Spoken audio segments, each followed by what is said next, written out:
E aí, pessoal? Quem está na batalha dos concursos sabe. Auditoria governamental é matéria que decide aprovação. Então, nessa análise, a gente vai direto ao ponto. Vamos desossar os conceitos que a Sebrasp mais adora cobrar.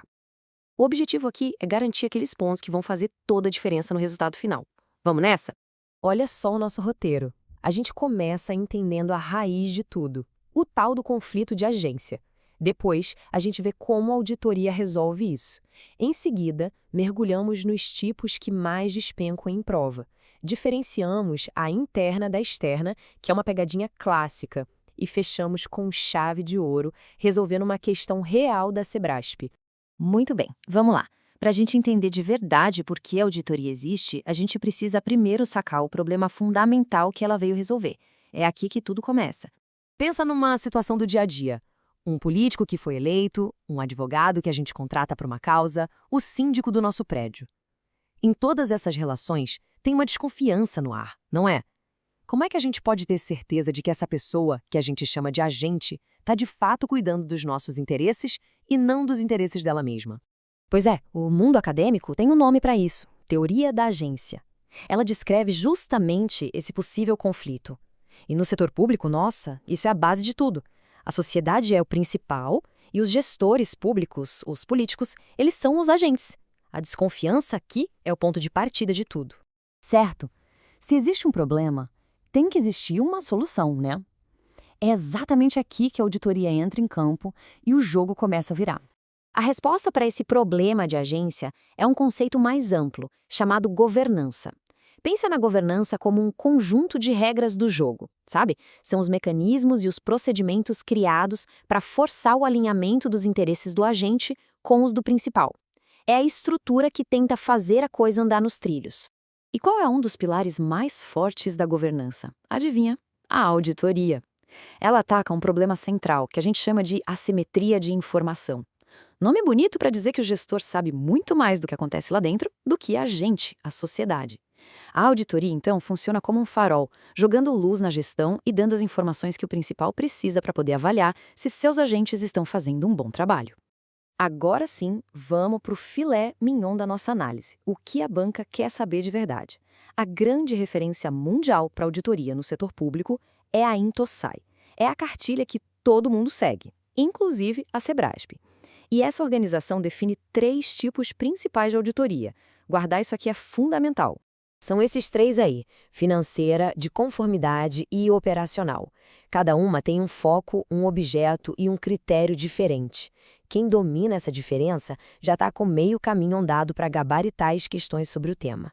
Vamos começar pela auditoria financeira.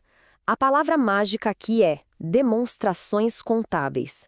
O objetivo dela é simples: dar uma opinião se aqueles relatórios, balanços, refletem direitinho a situação financeira da entidade de acordo com as normas. É a auditoria mais clássica que existe. Agora, a de conformidade. Aqui o foco já é outro. A grande pergunta é: o gestor público está seguindo as regras do jogo?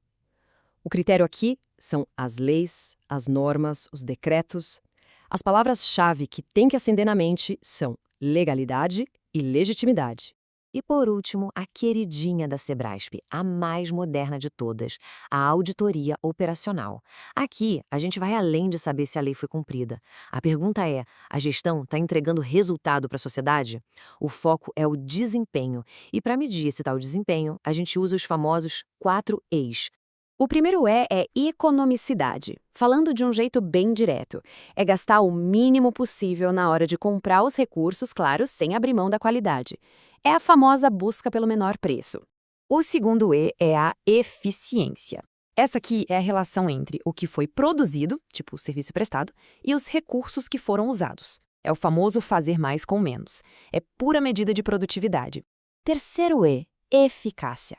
Aqui a pergunta é bem simples. Os objetivos foram alcançados? Não interessa se foi barato, se foi rápido, a meta foi batida? Se a prefeitura tinha como meta vacinar 90% da população e vacinou, pronto, ela foi eficaz. Ponto final. E o último, e o mais profundo de todos, é a efetividade. Esse aqui quer saber do impacto real daquela política na sociedade. Beleza, a campanha de vacinação foi eficaz, atingiu a meta, mas ela de fato conseguiu reduzir a mortalidade pela doença? A efetividade mede a transformação no mundo real. Ok, agora que a gente já entendeu os tipos, vamos por um ponto que a Sebrasp adora usar para confundir a galera: a diferença entre auditoria interna e externa. Essa é uma pegadinha clássica de prova.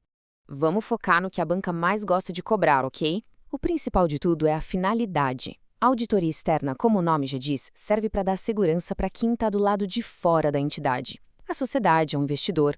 Já a interna é uma ferramenta da própria gestão. Ela serve para ajudar a administração a melhorar seus próprios processos. Penso assim, a externa olha para fora, a interna olha para dentro.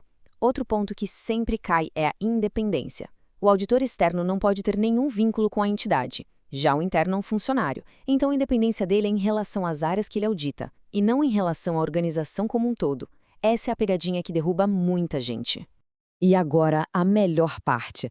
Vamos pegar tudo isso que a gente viu e aplicar na prática. É hora de resolver uma questão real da Sebrasp e ver as palavras-chave pulando na nossa frente. Olha aí, questão real, fresquinha da Sebrasp.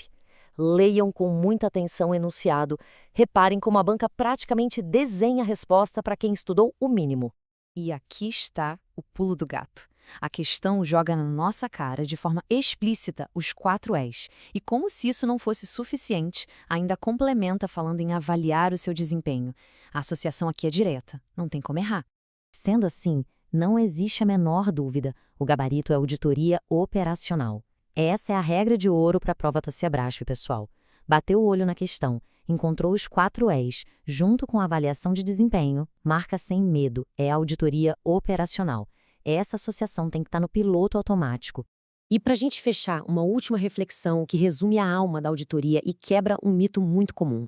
Muita gente acha que o trabalho do auditor é ser um detetive de fraude. E embora a auditoria possa sim encontrar fraudes, essa não é a função principal dela. O trabalho fundamental, primário do auditor é comparar uma situação que ele encontrou com um critério que já existiu e, a partir daí, apontar as diferenças. Ele é, antes de tudo, um comparador. Entender isso muda completamente a forma de enxergar o trabalho de auditoria.